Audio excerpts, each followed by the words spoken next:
بسم اللہ الرحمن الرحیم الصلاۃ والسلام علیک یا رسول اللہ وعلی آلک و اصحابک یا نور اللہ۔ روزانہ 70,000 فرشتے رحمت للعالمین صلی اللہ تعالیٰ علیہ وسلم کے روزہ انور پر حاضری دیتے ہیں۔ السلام علیکم ورحمۃ اللہ وبرکاتہ۔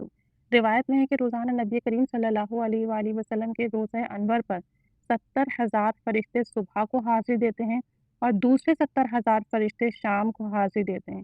یعنی جب شام آتی ہے تو 70,000 فرشتے صبح آئے تھے وہ چلے جاتے ہیں اور دوسرے 70,000 فرشتے شام کو آ جاتے ہیں اور وہ صبح تک درود و سلام پیش کرتے ہیں۔ یوں دن اور رات بارگاہ رسالت میں فرشتوں کا ہجوم رہتا ہے۔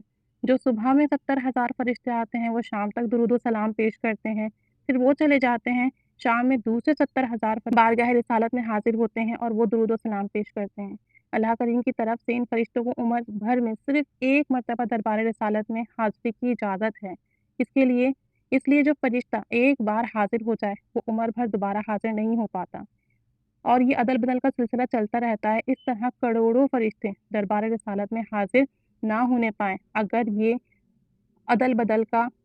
تبدیلی کا سلسلہ نہ ہو، جبکہ بارگاہ رسالت ایسی جگہ ہے جہاں کسی کو محروم نہیں کیا جاتا۔ اللہ پاک کے معصوم فرشتوں کے لیے تو یہ اصول ہے کہ وہ زندگی بھر میں ایک ہی بار حاضری دیں گے، جبکہ ہم جیسے گنہگار امتی اگر عمر بھر بھی بارگاہ رسالت میں حاضر رہیں تو کوئی ممانعت نہیں۔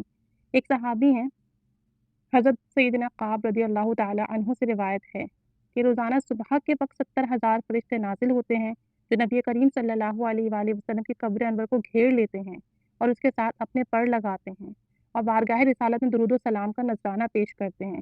جب شام ہوتی ہے تو یہ فرشتے واپس چلے جاتے ہیں اور 70,000 مزید فرشتے حاضر ہو کر اسی طرح کرتے ہیں، یہاں تک کہ روز قیامت تک رسول کریم صلی اللہ علیہ وآلہ وسلم 70,000 فرشتوں کے جھرمٹ میں قبر انور سے باہر تشریف لے آئیں گے۔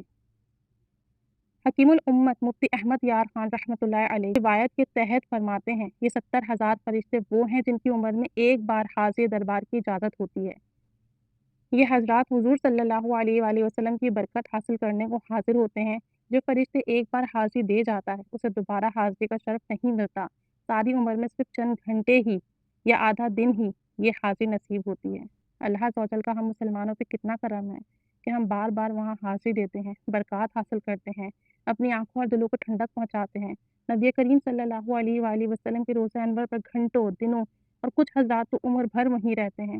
سوچیں اللہ عز و جل نے ہم پر کتنا کرم فرمایا، جبکہ فرشتے پوری زندگی میں صرف ایک ہی بار حاضر ہوں گے، وہ بھی آدھے دن کے لیے۔ اللہ عز و جل کا بہت ہی زیادہ ہم مسلمانوں پر کرم ہے، نبی کریم صلی اللہ علیہ وآلہ وسلم کی امت پر رحمت کی نگاہ ہے، تبھی اللہ عز و جل نے ہم پر خوب ہی فیض فرمایا۔ اللہ عز و جل ہمیں بار بار حاضری کا شرف عطا فرمائے، وہاں جا کے خوب ہی درود و سلام کا نذرانہ پیش کرنے کی توفیق و سعادت نصیب فرمائے، اور سب کی زندگیوں کو وہیں گزرنے کی اور سب کے آخری پلوں کو وہیں آنے کی توفیق و سعادت دے، آمین۔ صلی اللہ تعالی علی محمد صلی اللہ علیہ وآلہ وسلم۔ الصلاۃ والسلام علیک یا رسول اللہ وعلی آلک و اصحابک یا نور اللہ۔